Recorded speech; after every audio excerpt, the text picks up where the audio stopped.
guys, welcome to Brian's Man Cave. So, I'm still working away at this programming for Intellivision book. I've been going through a lot of the codes in here, and if you've seen some of my previous videos, you've seen I've already made my own program where it's kind of like the Atari 2600 game Kaboom, where you got the little bomber at the top dropping a bomb down. And then I made my own game, which was based on the board game Perfection.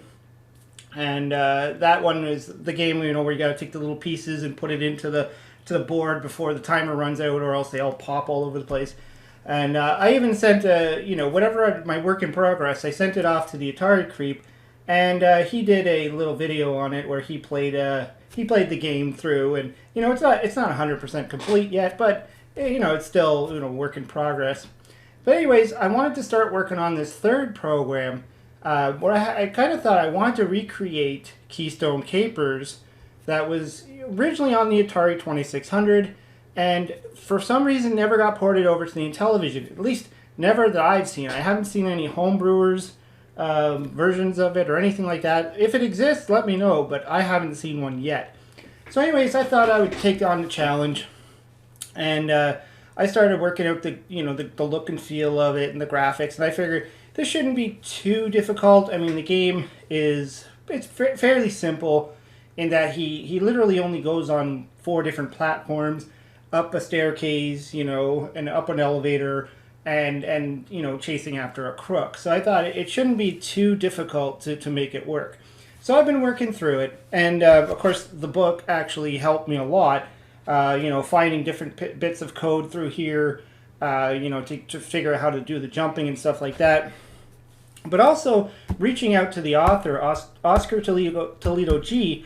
I've been communicating with him through Facebook, and every time I kind of got stuck on how to do something, he was very helpful, and he would give me some code examples, or teach me how to do things like how to collide with another object on the screen. So he's been a lot of help through this whole process of me learning how to code for the Intellivision.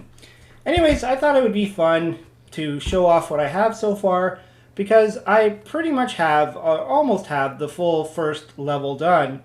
The only thing I don't have right now is the actual code to complete the, when you catch the robber, which is fine. I mean, that's easily done. But anyways, I have most of it up and running, and I thought I'd do a little run through just to kind of show you the progress and where we at.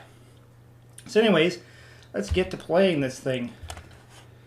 Okay, so he's just kind of like stuck on a level here, so I'm just gonna reboot it.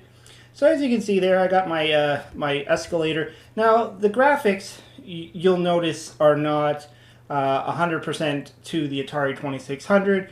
I don't know if that would even be possible to do that, but at the same time, I don't think it really should. I mean, this is the Intellivision version, so it's going to look different. I mean, even the robber there, he looks a little bit different. So, I kind of like that it has its own feel. In fact, if you look in the background, you'll see Toronto, which is the city that I live closest to. So I thought, it'd be fun to incorporate a little bit of Canada in this game. Anyways, so there's your cop down there. He runs back and forth, and I'll just reset this, and let's go. So there's our first obstacle. That's the ball. So if you hit the ball, it actually subtracts about 10 seconds off your time. There we go. So I'm still working on some of the collision detection, but it's coming along. And there's the items that you can pick up as you run through. So he's going to run. That's the elevators. I'm still working on the elevator design. I don't know if I want to keep it that color. Right now, I don't like it that it's the same color as his face. So when I'm standing there, his face kind of disappears. I might actually make it green. Make it like a light green. But anyways, oops. Just got hit by a ball there. So we're just going to run up to the escalator. I don't know if I'm going to be able to catch up to the crook now, because he's been running while I've been goofing off. There he is.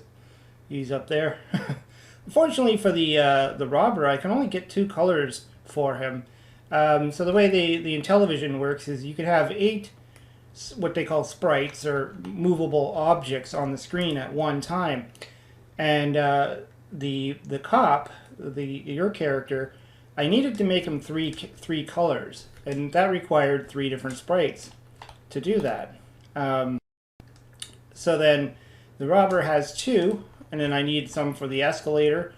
I believe I needed 3 for that, and then the objects on the screen. So I started running out of sprites. So I did the best I could to try and make him look somewhat like the robber.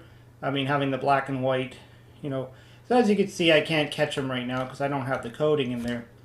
But anyways, yeah, let's go check out how the escalator works. So it's a little bit sluggish. That's not the game itself. That's actually my computer.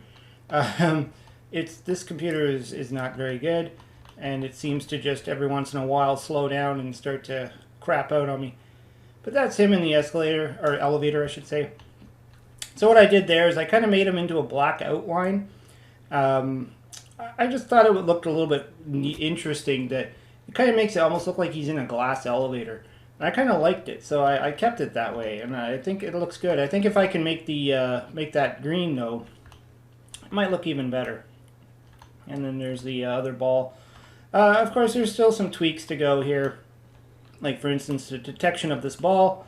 I don't know why it's not disappearing when it hits me, but it's supposed to. And there's a little briefcase. And there's the robber running away from me because I actually went up the escalator, or the elevator. And, you know, so... But anyways, yeah, I mean, the game's coming along nicely. I think it's playable. It works. It's really cool. I think, you know, it's got its own look and feel to it. It doesn't look identical. The other part that's obviously missing is the little radar piece. So on the original 2600 version, you have this little radar thing that kind of tells you where the robber is, where you are. But, I mean, to make the character the way he is, to make him look, you know, look right, he's pretty big, and the screen, the board, takes up most of the screen, if not all of the screen. So I don't know if I'd be able to get it small enough that I can get that radar in there. Not to mention what I was talking about with the sprites, and you know, I would have to have 2 more sprites available. So I mean, I know there's some programming tricks to get that to work, but I'm thinking maybe what I'll do is I will just probably have a number at the top to tell you what floor the robber is on, and that at least gives you some kind of gauge as to where he is. So if the number is 1, he's on the first floor. If the number is 4, he's on the top floor. You know, something like that. Anyways, I always like to hear what you have to say. Like I said, this is a work in progress. Maybe some colors might change. And of course, sound effects. There's no sound effects right now. I need to add that in there. And, you know, I'm going to have like the running sound and when he, you know, gets hit by the ball and stuff like that. And when you catch the robber. And then I'm going to have to work on level 2 and 3 and 4, which would just be more obstacles like the shopping cart and stuff like that. But anyways, yeah, this is a lot of fun. I'm so glad I picked up this book. You know, it's really cool. It didn't cost that much. I think I paid like around $40 after shipping and all that stuff. But still, pretty decent book, and really got me going. Anyways, hope you liked the video. Throw some comments down below. Hope you subscribe. Talk to you later.